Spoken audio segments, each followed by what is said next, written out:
kita bahas sebuah fenomena mengerikan yang selama ini bersembunyi di Myanmar, penjara siber. Ini bukan sekedar penipuan online biasa loh. Ini adalah sebuah mesin kejahatan raksasa yang menciptakan korban di kedua sisi layar.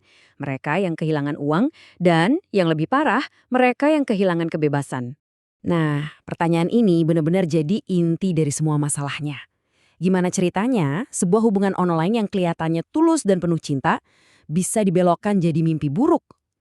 Kepercayaan dan harapan dieksploitasi abis-abisan cuma buat keuntungan segelintir penjahat.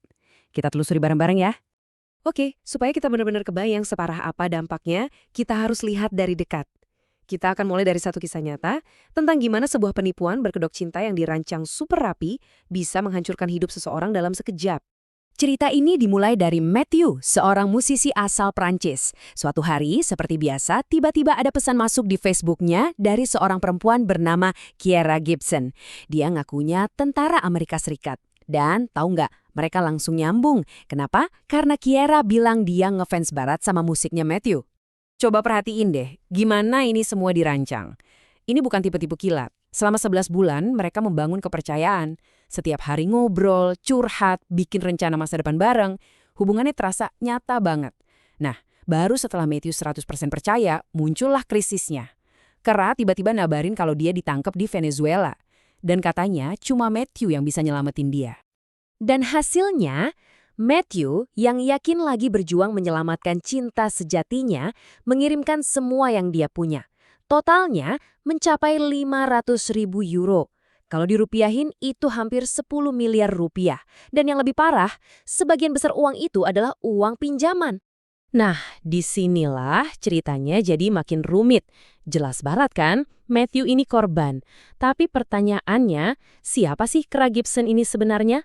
Ternyata, orang di balik profil itu bukan penjahat licik yang hidup mewah dari hasil nipu. Kenyataannya, jauh lebih gelap dari itu.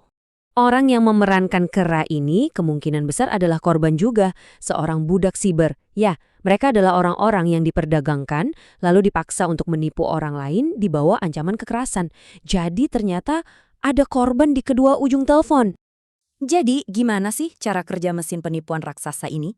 Gimana caranya mereka bisa ngumpulin begitu banyak pekerja? Jawabannya ironis banget ya, dengan cara menipu juga. Prosesnya itu sistematis dan kejam banget. Mereka sengaja mengincar anak-anak muda yang lagi butuh banget pekerjaan.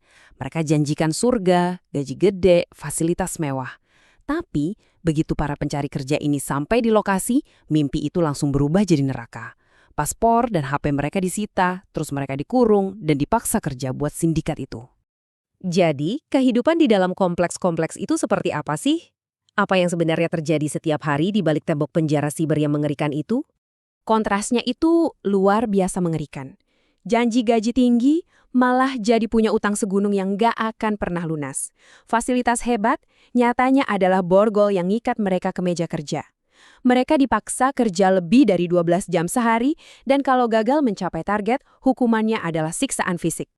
Ini udah kayak kerja di pabrik penipuan. Setiap pekerja harus ngurus puluhan profil palsu, menghubungin ratusan target setiap hari, bahkan pakai teknologi AI dan deepfake biar kelihatan meyakinkan. Semuanya kerja pakai naskah dan didorong oleh kuota kejam yang harus dipenuhi. Dan kenapa semua ini terjadi? Jawabannya cuma satu, uang. Bisnis ini untungnya gila-gilaan.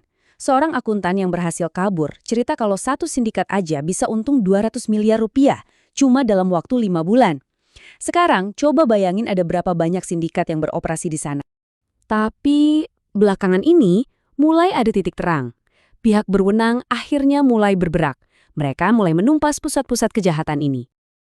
Ya, militer Myanmar akhirnya mulai menggerebek kompleks-kompleks raksasa ini. Tapi penggerebekan ini juga bikin banyak orang skeptis. Mengingat operasi ini udah jalan bertahun-tahun secara terang-terangan, banyak yang nanya, kok baru sekarang? Ini beneran serius mau diberantas atau cuma pertunjukan aja? Salah satu alasan utama kenapa operasi ini bisa begitu subur, ya karena korupsi. Di buku keuangan salah satu sindikat, ditemukan ada pengeluaran aneh dengan kode fighting fine atau denda perkelahian. Kedengarannya aneh kan? Ternyata itu adalah kode buat uang suap yang dikasih ke polisi setempat supaya mereka tutup mata. Dampak dari penggerebekan ini juga kompleks banget. Di satu sisi, para pekerja yang jadi korban akhirnya bisa diselamatkan. Para bos besar, apalagi kalau ketangkap sama pemerintah Tiongkok, bisa dihukum mati. Tapi di sisi lain, banyak pelaku level bawah yang malah jadi telantar, kejebak di antara penegak hukum dan ancaman dari bos mereka sendiri. Jadi apa nih pelajaran yang bisa kita ambil dari semua ini? Poin yang paling penting adalah untuk memahami kalau ada dua sisi dari penipuan ini, dan kita harus waspada terhadap keduanya. Penting banget buat kita ngenalin tanda-tanda bahayanya. Buat yang cari pasangan di dunia maya, hati-hati sama profil yang kelihatan terlalu sempurna atau yang tiba-tiba minta uang. Nah, buat para pencari kerja, curiga deh sama tawaran gaji yang fantastis tapi deskripsi kerjanya nggak jelas. Apalagi kalau lokasinya di negara-negara yang udah terkenal rawan. Ya, inilah inti permasalahannya. Industri kriminal ini menciptakan dua kelompok korban. Ada orang-orang seperti Matthew yang kehilangan semua tabungannya karena patah hati palsu. Dan ada juga orang-orang seperti Kiera Gibson yang kehilangan kebebasannya dan dipaksa untuk membuat orang lain menderita. Jadi saya mau tinggalkan Anda dengan pertanyaan ini. Lain kali Anda melihat sebuah penawaran online yang kelihatannya terlalu indah untuk jadi kenyataan, coba berhenti sejenak dan tanyakan, siapa yang sebenarnya membayar harga dari semua ini? Karena di balik setiap klik, bisa jadi ada penderitaan manusia yang tersembunyi.